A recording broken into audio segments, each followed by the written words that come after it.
पहुंचे, आपने ऐलान किया था छात्रों का समर्थन देने आने के लिए, क्या कुछ कहना चाहिए?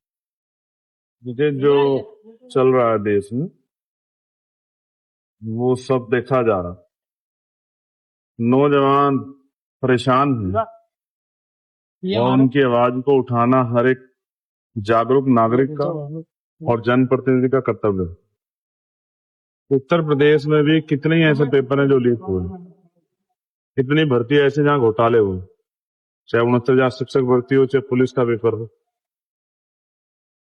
देश भर में आज हम लोग जो हैं जिला मुख्यालय प्रदर्शन कर रहे हैं, हमारा प्रदर्शन यहां भी है।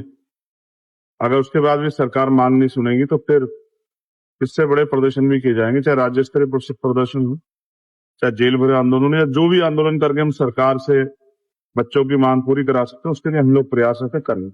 लोकतंत्र में संवैधानिक मर्यादाओं में जिस तरह के आंदोलन हो सकते हैं उसके लिए हम लोग तैयार हैं। राहुल गांधी ने कहा है कि सब कुछ बंद कर सकते हैं प्रदेश प्रधानमंत्री जी, पर पेपर लीक नहीं बंद कर पाते। बिल्कुल सही बात, पेपर लीक बंद नहीं हो रहा है। पेपर लीक तो सारी सरकारों में हो रहे हैं, कई जगह पर तो विपक्षी सरकार है, वहां भी पेपर लीक हो रहे हैं। पेपर लीक तब तक बंद नहीं होंगे जब तक ठोस कानून नहीं बनेंगे। प्रधानमंत्री ने कहा है, देखिए होता क्या है, ठोस कानून बने और सिर्फ कानून ही ना बने और ऐसी प्रक्रियाएं बने कि पेपर भी लीक ना हो। लेकिन जिस तरह से बच्चों का शोषण हो रहा है कि जो जेब में वो भी निकल जा रहा है पेपर के चक्कर में। भाई अगर 1 लाख बच्चे फॉर्म भरते हैं और वैकेंसी 5,000 है तो 95,000 का पैसा तो लग गया है ना, फार्म में लगे, आने जाने में लगे, सब कुछ लगे। तो जो नौजवान बेरोजगार उसकी जेब क्यों काटी जा रही है? क्यों इतनी दूर दूर सेंटर लग रहे हैं? होम डिस्ट्रिक्ट में सेंटर क्यों नहीं हो सकते? फॉर्म पे जो पैसा लिया जा रहा है वो क्यों लिया जा रहा है? नौजवानों को सुविधा दीजिए, वो टैक्स दे रहे हैं, क्योंकि जेब काटना सरकारें बंद करें। इसलिए पॉलिसी अच्छी बननी चाहिए जिससे परीक्षा में भी सुधार हो, शिक्षा में भी सुधार हो और पेपर लीक जैसी घटनाएं ना हो, बच्चों का भविष्य बर्बाद ना हो, बच्चे निराश होकर सुसाइड ना जाए।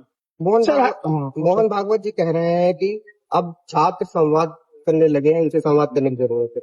नहीं, संवाद होना चाहिए। मैं इसलिए बैठा था पार्लियामेंट में कि संवाद, कि सरकार के 2 मंत्री मेरे पास है, उन्होंने कहा कि हम संवाद करेंगे, हम आपको विश्वास दिलाते। संवाद हो रहा है, अच्छी बात है, संवाद से हल निकलेगा।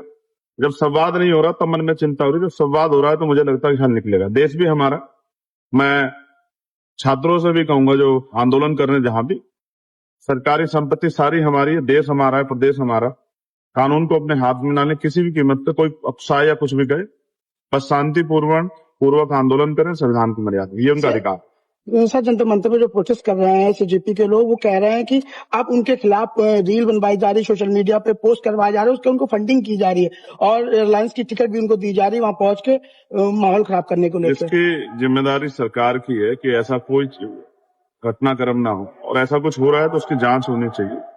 मैं कहूंगा जो प्रोटेस्टर जहां बैठे हैं वो अपने धरने पे उस तरह के वॉलंटियर और नीतियां बनाए कि इस तरह का कोई भी एक्सीडेंट करता है तो पकड़ा जाए। समाजवादी पार्टी का धरना चल रहा था जिसमें पिस्टल दिखाने को लेकर के अखिलेश जी ने ट्वीट किया है। पुलिस आजकल पिस्टल से ज्यादा बात करती है, मुंह से कम करती है। गलत।